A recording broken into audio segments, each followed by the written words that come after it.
My name is Andrew Eggman. That Eggman, Eggman. What is your birthday? It is June 6th, 1930, And where were you born? Gridley, California. Could you spell?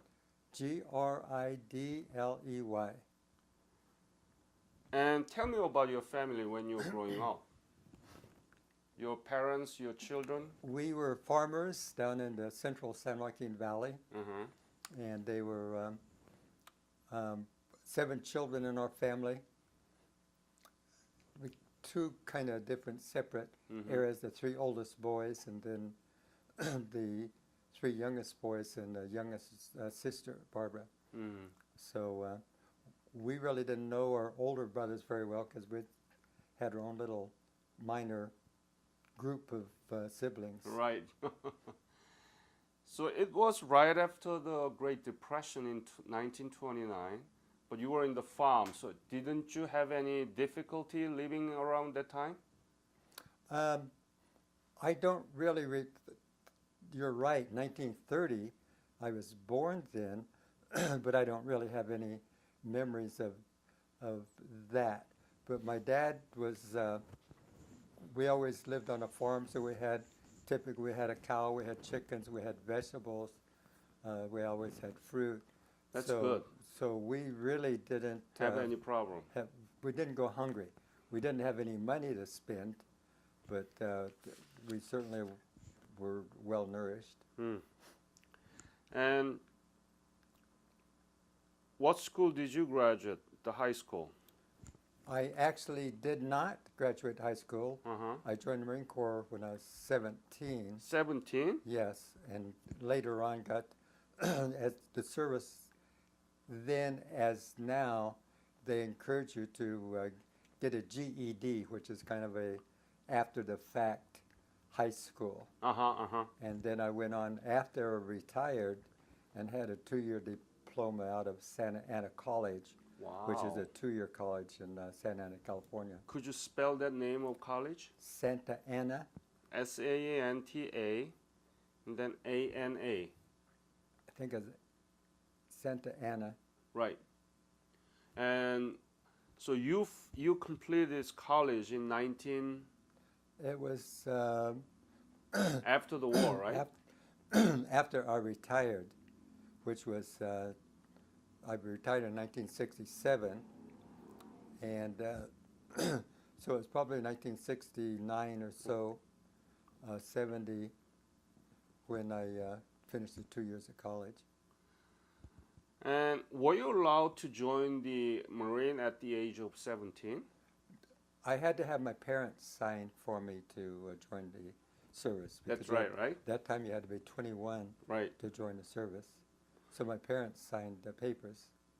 And where did you go to get the basic military training? Right here at San Diego, And? Marine Corps Recruit Depot. Mm-hmm. And what was your specialty? When we finished up, the only specialty you had when you at that time, now they have it differently, but at that time, you just became a Marine. You wasn't a specialist, you was just a rifleman. Rifleman. Everybody was the same. So usually you got your specialty, either if you signed up for a school, which oftentimes happened, or in my case, I was sent overseas deployment as a replacement draft. And you go over, in this case, on a ship, and you're assigned to different places, whereas in fact, assigned to Guam. You went signed for Guam? Well, I didn't sign up for it. That's where I was assigned. Assigned, sorry, yes. That's where I ended up at. So then you get your specialty by whatever job they assign you to. And it just happened I was assigned at what they call special services. And that had everything to do with the welfare of the troops. As an example, in Guam, a period of time, I was the director of the field house. That's the athletic department where you handed out footballs, and I see. when you went to games, you took all the necessary football stuff there. and then was assigned to the library. I ran the library for a period of time. So that was that became my MOS, was your designated job in the Marine Corps. And when did you leave for Korea? When did you leave from where? After Guam, I was shipped back to Barstow, California, as a special services person. And then in June of 1950, I was reassigned to Camp Pendleton to the 7th Marine Regiment, 1st Battalion, 7th Marine Regiment. 1st Battalion. 7th Marine Regiment. Yeah. And have you imagined that you would be in Korea? I was not surprised because the war had already been going on when we got called, and they were gathering Marines from all over the country to Camp Pendleton and forming up the 7th Marines, which had been inactive at that time.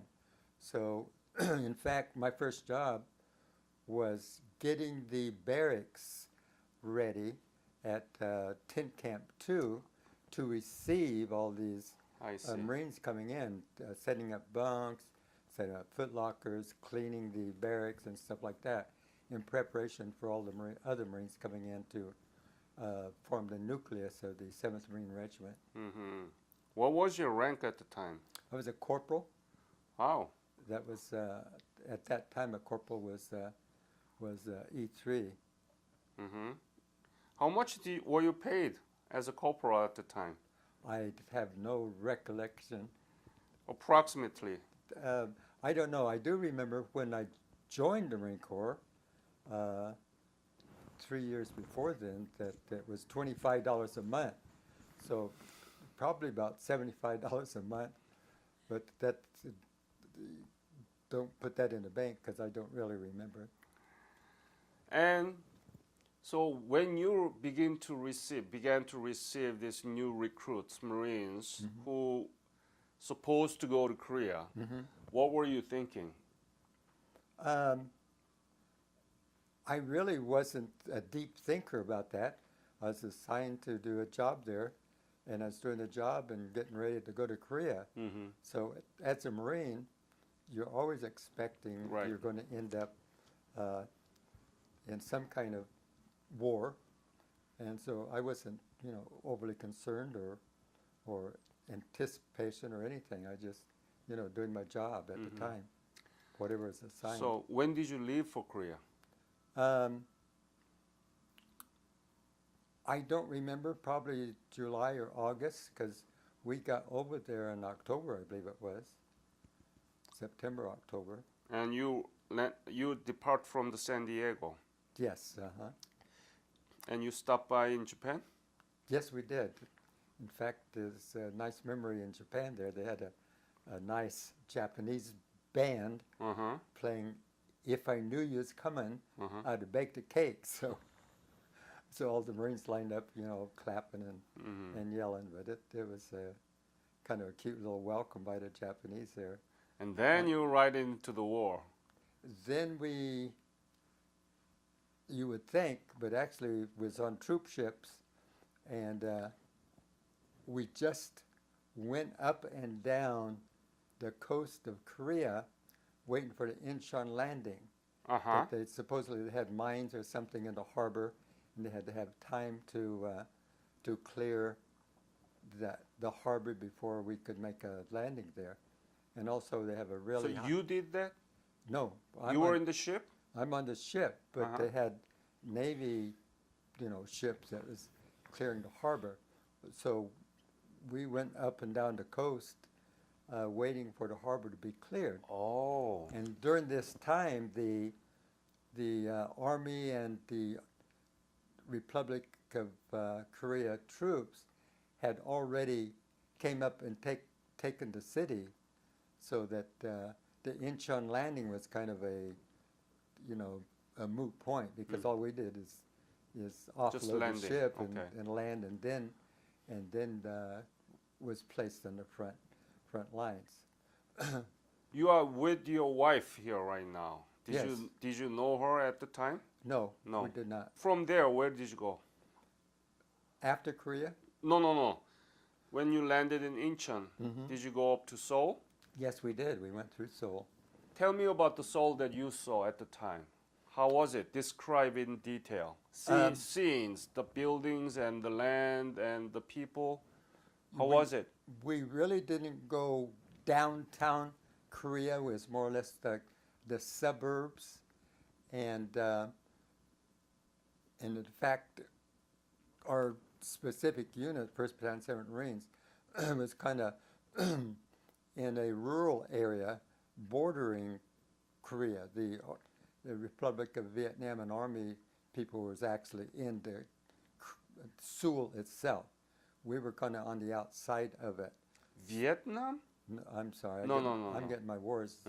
The Koreans troops themselves was fighting in Seoul. Yeah. We were on the outside of it. So I didn't see a lot of destruction of Seoul. Just a little kind of like Because you were in small the towns, outskirts. Yeah. fighting.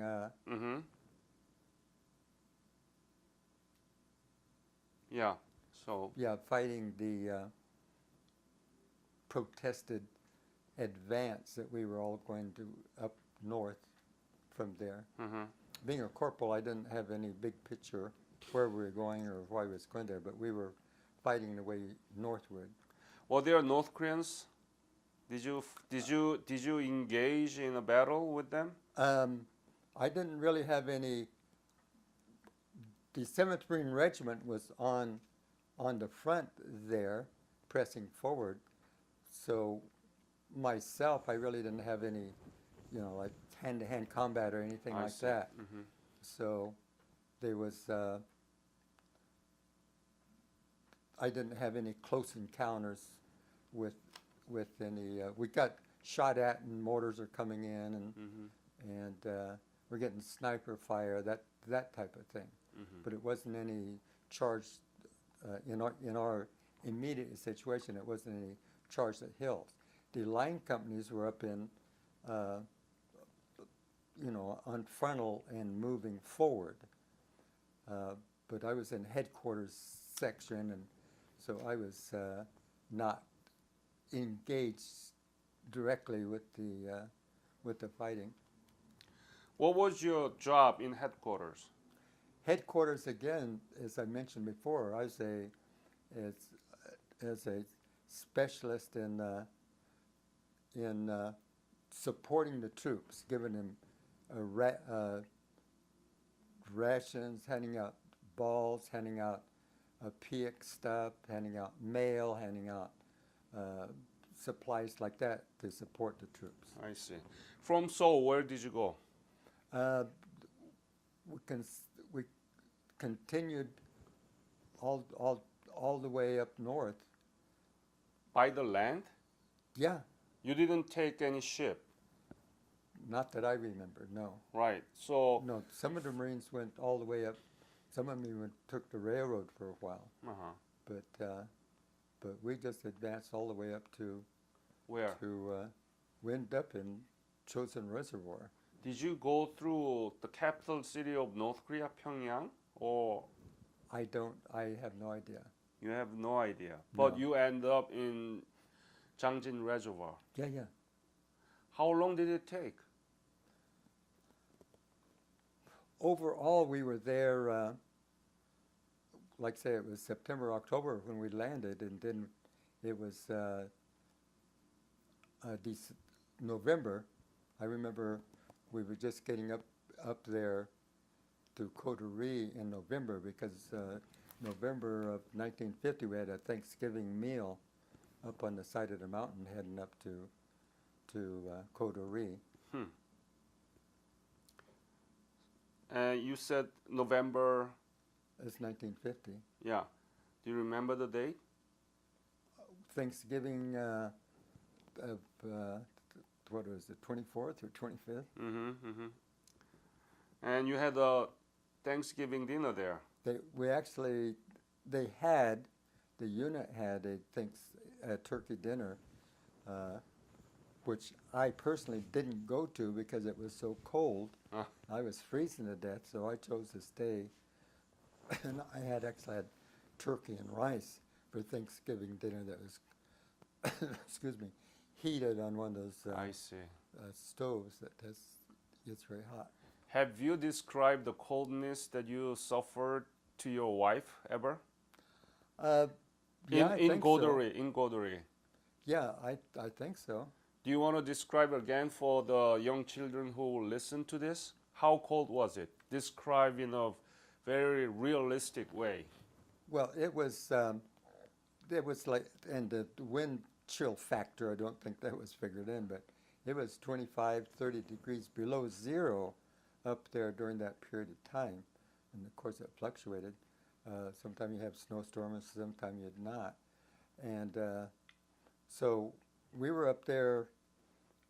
Now, our unit, headquarters unit, like when we was up at Udamni on the night that the Chinese came into the battle, Mm-hmm. they blew the whistles and did the bugle thing Yep. and all that, and then the Americans are shooting off starfire. Well, our headquarters section, which is part of headquarters and service, we actually were perimeter security. We had our machine gun section, and we'd go up. We was up assigned to Where? Was it Coterie. Godori, yeah. Yeah. Uh-huh. So you were still in Godori when the other Marines go up to the Hagaluri and Udamni, right? You didn't go up with them, right? Yeah. The line troops were mostly up on the mountain. The supply and all that stayed down. What was the little village way up at the reservoir? Hagaluri? The very top one? No, Udamni? Udamni. Yeah. Were It's you at Udamni? I was at Udamni, yes. Ah. And that's when the Chinese came in and attacked everybody. So we were up there on security the night, what machine gun section for perimeter security, and that's when Kurt, the young gentleman you just talked to a few minutes ago, we were up there together. We were like foxhole buddies, and it was cold, and the whistles blowing, and the bugles blowing, and the stars, things going off, and artillery and mortars going off on the next hill over, not the little hill that we were on, but we were like the only ones up on this little hill, and and it's 25 degrees below zero, and we don't have adequate cold weather clothing on, so we're cold and trying to stay warm. And so to stay warm, we're talking about who has the best apples. He's from New York, and he was saying New York had the best apples, and then California. I said, no, California has the best apples. And the other guy's in our section, the machine gun section, is saying, hey, keep it down, you know, we don't know what's going on. So it was freezing cold. That's how you deal with the coldness there. That's how we So we have to away. eat apple a lot, right? So you moved from Godori to Udamni, and you were there at November 27th and 8th. You were attacked by the Chinese. We were down at, I think it was Coterie, between Coterie and Udamni, where There's a Hagaluri. Hagaruri. Yeah, you were at Hagaluri? Yeah. Not Udamni. I was the last one up, but not at Thanksgiving. Mm-hmm. The 7th Marines hadn't got there yet, Mm-hmm. that I know of. The very top one where we ended up at, but that was after Thanksgiving. Okay. The next day, probably the So- 26th, 27th. Were you at Udamni or Hagaluri? Both? It's every one of them. We had to go through every one. Okay. That little road, you go through every one. Mm-hmm. Mm-hmm. We ended up at the chosen reservoir at whichever town that one is. Yep. And then we came down to the main airfield after we left there. We came down- Hagaluri. Yeah. The airfield is in the Hagaluri. Yeah. Yep. Well, that's where the Thanksgiving was. We was gone through it and was on the way to the top Yep. when we stopped for Thanksgiving meal. Mm. But then we came back down to that after the Chinese attacked. Describe the day that you were attacked by the Chinese. How was it? Explain detail to young children. Well, in my case, as I said, when they attacked the night, we were up on machine gun outpost overlooking the area. Uh-huh. It's pitch black, you can't see anything. So when I say overlooking, you're just waiting for something to move. So lucky for us, because there's only like 5 of us defending that hill, we was not attacked. The surrounding hills where the rest of the regiment were attacked with the rest of the front. Mm-hmm. So we made it till morning, and then the next morning, the command was given to strike the tents, because as part of our job was to set up the tents for the CO and the first sergeant and stuff like that. Mm-hmm. We had to take the tents down and put them on vehicles. Yep. And then our headquarters unit was assigned to a relief column that was going up to, I believe it was Fox Company. I believe it was 2nd Battalion that was up on the pass, protecting the roadway. You mean Dokdong Pass? Yeah, yeah. Yep. So we were assigned to that, and so we was given things to carry, like ammunition and water cans and stuff like that, to take it up to Fox Company. So I was going up with I had a load of 60 millimeter mortars, going up to relieve Fox Company, but some distance up, somebody got a sniper shot or something, and so I was assigned to take the stretcher to take this injured Marine back down to the convoy.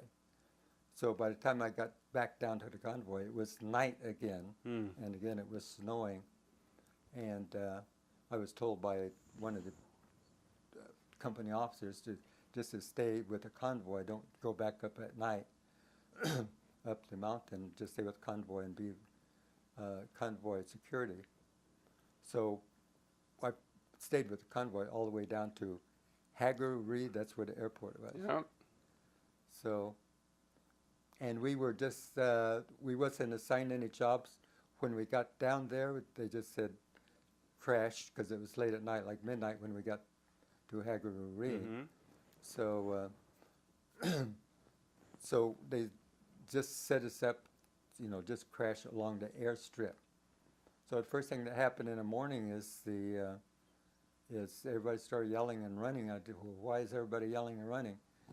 They had the airdrop, and here comes these pallets of supplies coming right down just about on top of us. So, and then that day, and I'm not sure what day it was, it had to be the 29th or so, those of us who were not considered essential, like in our section, they only kept one person to be to stay with the CO for his runner and whatnot. The rest of us was assigned to a provisionary company, and so I was assigned to them, and then we became, as all Marines are trained to be Marines, we were, as part of the unit breaking out. So we went down to fighting our way out from there and assaulting hills that were actually, charging up hills and throwing grenades and stuff like that. So, and we successfully, going down the mountain, fighting our way out at that point. And you came down to Godore, right? Yeah, yeah. Yeah. Uh-huh. And then, so you went down to Hamhung. Yes. Hungnam, right? Yeah. And you were evacuated from there, right? Yes. Where did you go from there? The whole, Went to Busan or Masan? I think it was Busan. And then we just, was tents were already set up by the second battalion was already there, so they had set up tents to us. So we just was assigned to our tents and went in and crashed. Like the tents, I think they're called squad tents. They typically hold 12 people. And in that case, we had 21, 22 Marines, just like rows of corn, just in there crashing. Had this nice big hot stove in the middle. And that was the night that was very memorial for myself, because my brother, older brother, 6 years older, he had been in the Second World War. He got called back and sent over to Korea, and he's assigned to the 2nd Battalion, 7th Marines, and he had heard that we had came in then, so it was probably about 8 or 9 o'clock at night. He stuck his head in the tent and asked, "Is Max here?" And our CEO says, "Well, who the hell's Max?" Well, I'd recognize my brother's voice, and so, "Oh, it's Max." So we stumbling across all these bodies to, get to each other. Oh. Because What is your brother's name? Art Eggman, A-R-T Eggman. A-R-T. T. And so the thing was, everybody called everybody by their last name, except up in our little individual units. So everybody knew me as Eggman. So when he asked for Max, nobody knew how the hell Oh my Max goodness. was. So. You met him there. Yeah. How was it? Busan. It was very nice. We was able to spend quite a bit of time because it was a rest area and reissuing supplies, getting new clothing, getting baths, showers, and getting plenty of food, hot food. And After all, right? yeah. Yeah. So it's just like a vacation. So where did your brother go? Did he stay there? He stayed there. He was in the second battalion, which was set up just adjacent to the 1st battalion. So any off time we would spend together and take meals together whenever we could. But when did you go up to? Did you go up to the 38 parallel after that, or Yeah. what? Yeah. Tell me about it. Where did you go? I don't. Before we went there, the 7th Marines was assigned a clearing. So we was actually in back of the line doing clearing of guerrillas. Yeah. And so both he and I, different parts, was assigned that for a period of time till they got all that back area cleared out, because the war itself, they would bypass things and just go down to high ground. So we was chasing guerrillas for a period of time, and then I don't remember too much. I remember going up just above the 38th parallel. Was it triangle? The what? Triangle? I don't remember. I Okay. just don't Was it in remember the east or west? that. Was it center? I don't really remember. Okay. And when did you leave Korea? About November of 51. It's over there about 11 months, I think. You stayed there long. It was only about a year is all. Yeah. And I don't remember the exact date on that. And he was still there when I left, because he Your came Art. over later. Yeah. yeah. Have you been back to Korea? No, I have not. Do you know what happened after the war in Korea in terms of economy and Yeah, and I've been following. how? Well, just the regular news, always telling about, how good of economy they've had and how industrious they are, and how desperate the North Koreans are compared Right. to them. Yeah. What do you think about this whole thing? You born in California. You didn't really know about anything Korea. No. You end up in fighting in Jangjin Reservoir. Hmm. You saw the country completely destroyed and in a miserable situation. Now you know the Korea is completely different. What do you think about whole thing this? You know, as a Marine, you're assigned to go fight, and you go fight. And I never did think too much about the people or the country or anything like that. Mm-hmm. You're just over there doing the job, and you get the job done, you come home. So I've always thought it was great that we was able to help a people that took advantage of that help, Mm-hmm. as against a lot of countries that we help, and then they turn right back. Mm-hmm. They like their dictators and reinstall dictators first chance they get. So But our history textbook doesn't tell much about the Korean War. It says it's a forgotten war. Why do you think it's been forgotten? Do you have any idea, Andrew? oh, well, basically because tomorrow is a different story. Everybody moves on with their life, you Yeah. know, and you know, the kids. You say Korean War, you know, they're clueless, but there's so much in history that, except for the people that's actually involved in it, the next generation forward, they only get snippets of it. There's no. I mean, in Korea, that was a big thing in your history.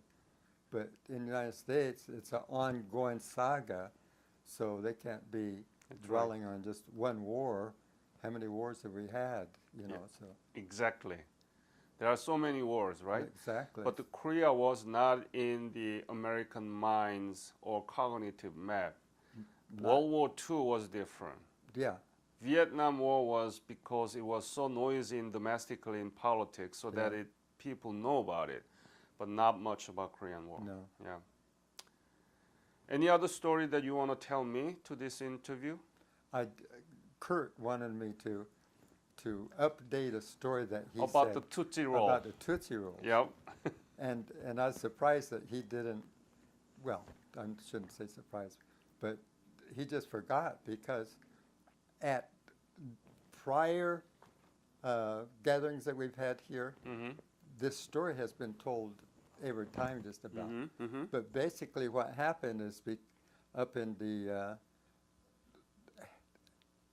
Chosin Reservoir area and the Hagru, where the airport Yeah. was, Yep. the Chinese were up on the hill, and they had our frequencies on the telephone. And when we said we wanted an airdrop for mortars, 60 millimeter mortars, they would wait because they want the mortars too, and they'd run down and try to get them as soon as they drop. Mm-hmm. So the supply people came up with this secret codes, and they would redesignate, instead of 60 millimeter mortars, they'd say Tootsie Rolls. 80 millimeter mortars would be charms. And so that was the way to getting around Chinese. The Chinese would have no idea what Right. a Tootsie Roll was or what a charm was. The problem was they didn't bring the people back in Japan who was actually loading the airplanes. Mm-hmm. That this code, they came up this order for a drop of Tootsie Rolls. They actually sent Tootsie Rolls, and so that's how come they started. But Tootsie Roll was really popular because, you know, soldiers didn't have much hot food, and they have to have this Oh. Tootsie Roll, right? Hey, we love the Tootsie Rolls. Yeah. Yeah, because you could put it in your mouth, and although it's like a piece of rock because of the 25 degrees Yep. temperature, you put it in your mouth and it just starts melting and melting. Just keeps giving you energy, because Right. we didn't have regular food available at that time.